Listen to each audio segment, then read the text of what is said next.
Good morning, everybody. Scott with Pratt and Associates Realty. Hope you're having a fantastic day. Anyway, it's Thursday. Got one more day till Friday. I didn't come on here yesterday, and I do apologize, but I was diving so deep into this data and to try to answer this question: why did mortgage rates fall, even though the Fed did not cut interest rates? And I think I have an answer to that question. But first, I want to talk about something I saw from the uneducated economist. He's talking about how home prices and home ownership in the future will be actually harder, despite a lot of people calling for a crash next year. There's these crash bro types. What goes up must come down, right? Not necessarily. And no one can afford these prices, so how are they still selling? Well, 27% of homes that sold this year paid in cash. That's almost a third of the houses that are being bought. So somebody out there is getting the money, and it's the wealthy people. The uneducated economist talked about the Cantillon effect, where you have new money that's injected into the system and how the rich spend that at its face value first, and then it gets trickled down to lesser wealthy people. And over time, our society moving into a luxury or a commodity-based society where we're importing most of our goods in and consuming those goods. Well, the way that wealth's created is the government injects new money into the system, and it gets to the rich first and then way down later to the other people way later.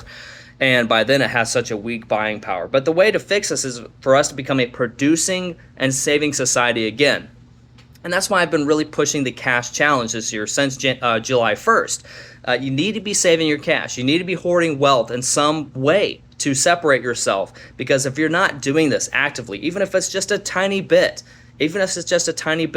you will always have struggles. You will always struggle to buy real estate. But owning real estate is that separation. That's why I want people to buy properties as much as they can, as how much they can.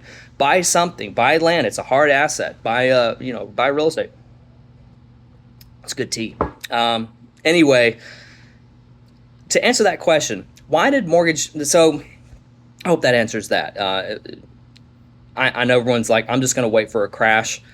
I don't know if that's the best strategy. I don't think that's the best strategy. I think I can't afford the average home, then go somewhere else. Go further out, find a market somewhere, because if you're not a landowner, it'll become much difficult in the future to become a landowner. But anyway, past that. To answer the question, why did mortgage rates fall even though interest rates were not cut by the Fed? I was watching a Eurodollar University video. If I need to link it, I can. Very difficult concepts. Now, if you're involved in all that kind of lingo, great. But he talked about is the market, and it's about the German bond market, bond yield market, and whatever. And I can attach that video. You can watch it for yourself. But he talked about how is the interest rates set by these central banks, or is it really a reflection of how the market is, the health of the market? Usually when you cut interest rates, and also if you have unemployment on the rise, you're going to have some kind of recession. But usually when you cut interest rates, you think that the market will, as they cut down, the market will cut down with it, like it's pegged and completely correlated together. That's not necessarily true. A couple of weeks ago in August, we saw the interest rates go down, even though the Fed didn't cut interest rates. It's because they're positioning themselves. The markets were positioning themselves in anticipation of those cuts.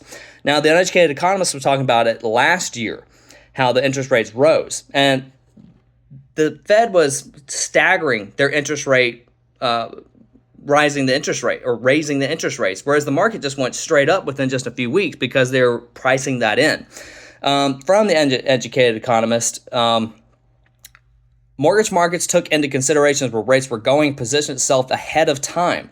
The market found its position in bonds and mortgage-backed securities, and at that time the price of the bonds had fallen, but the yields had rose. So the markets positioned themselves there. They sort of priced it in themselves. And I'm still trying to understand this and get this concept down in my head, so it makes sense to me. But I just thought that was very interesting. And as far as real estate going into the future, and answering this question for you, and you're like, and I know every freaking agent's going to say this, right now is the time to buy.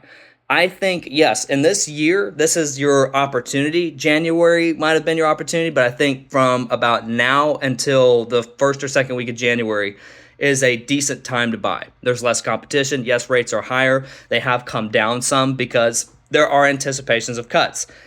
Will they cut in September? I don't know. I have reason to believe that they may not.